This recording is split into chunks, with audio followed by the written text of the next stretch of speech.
जय श्रीराम मित्रांनो. आज बघूयात आपण मार्केटनी काय मुवमेंट दिले आणि आपलं ॲनालिसिस आपण चालू करूयात. ठीक आहे. मी काल तुम्हाला ऑलरेडी एक लेवल दिली होती. त्या लेवलपर्यंत मार्केट काय आलेलं नाही आहे. सो आपण काय चेंजेस केलेले नाही आहेत निफ्टीमध्ये. कालचा तुम्ही ॲनालिसिस बघू शकता. ठीक आहे. मी तुम्हाला काल बोललो होतो की मार्केट इथपर्यंत असेल खालती आणि इथून मार्केट अपसाईडला मूव्ह होईल. ऑलरेडी मार्केट हायला आहे आणि आपण बायच करणार आहे. अजून कन्फर्मेशन आपल्याला सेलिंगसाठी नाही आहे. ठीक आहे. मग बघूयात आपण उद्या मार्केट कुठपर्यंत येते, ह्या लेवलपर्यंत येते आणि ही लेवल कशी मार्केट घेईल आणि इथं आपल्याला छोट्या टाईम फ्रेमला येऊन आपल्याला कन्फर्मेशन एंट्री भेटेल. त्यानंतर आपण बाईंग करणार आहे. ठीक आहे. तुम्हाला ह्याच्या पुढचं पण सांगतो. जर समजा मार्केटनी जर हा लो ब्रेक केला, ओके,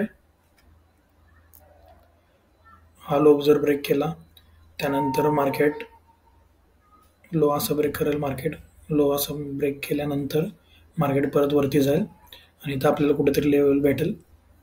त्यानंतर आपण सेलिंगसाठी बघणार आहोत. निफ्टी 50चं सांगतोय. ओके.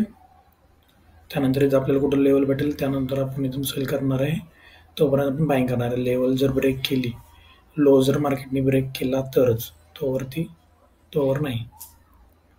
इथे आपला स्टॉप लॉस असेल, इथे आपलं हे टार्गेट असेल उलट. ओके, सेलिंगसाठी. बट अजून ऑपॉर्च्युनिटी आपल्याला भेटली नाही आहे सेलिंगसाठी, तोवर आपण बाईंग करणार आहे.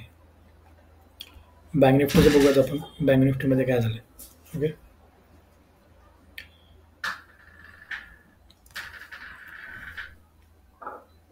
बँक निफ्टीचं पण सेमच आहे मार्केट. वेगळे काही चेंजेस झाले नाही आहेत. आपण चेंजेस केले पण नाही आहेत त्यामध्ये काय. मार्केटने मुवमेंट दिलेच नाही आपल्याला. इथे एक लिक्विडिटी होती. काल तुम्हाला सांगितलं होतं की लिक्विडिटी ब्रेक झाल्यानंतर आपण बाईंग करणार आहे. ठीक आहे. इथे येईल मार्केट असं, इथून आपण बाय. ओके. आणि तो हा लो आहे. हा लो ब्रेक केल्यानंतर आपण सेलसाठी बघणार आहोत. तुम्हाला अजून एक गोष्ट सांगायची होती. जेव्हा एखादा ट्रेंड चेंज होतो, बाईंग असेल किंवा सेलिंग असेल, ठीक आहे, त्यानंतर मार्केट एक्स्ट्रीम घेतं. सेम मार्केटनं तेच केले. मार्केट एक्स्ट्रीम घेतलं होतं, मार्केट तिथून फॉल होतं.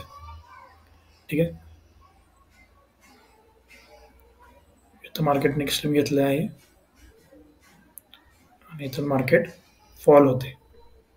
तर मार्केट कुठपर्यंत फॉल होईल, ह्या लेवलपर्यंत फॉल होईल. त्यानंतर आपण इथून बाय करणार आहोत. इथं आपल्याला बुलिश एंट्री भेटल्यानंतर, ओके, 1:4 किंवा 1:3.94चा रिस्क रिवॉर्ड रेशो भेटतो आपल्याला. सेलिंगसाठी पण तुम्हाला सांगितलं, हा लो जेव्हा ब्रेक होईल त्यानंतर आपण सेल करणार आहे. तोवर जर मार्केटने आपल्याला बुलिश एंट्री दिली तर आपण इथून बाईंग करणार आहे. हे आपलं टार्गेट राहील पहिलं. दुसरं टार्गेट हे राहील. ठीक आहे. अजून तुमचे कोणते स्टॉक्समध्ये वगैरे काय ॲनालिसिस करायचं असेल तर तुम्ही मला कमेंट करू शकता. मी त्याचं ॲनालिसिस पोस्ट करेन. ठीक आहे. थँक्यू.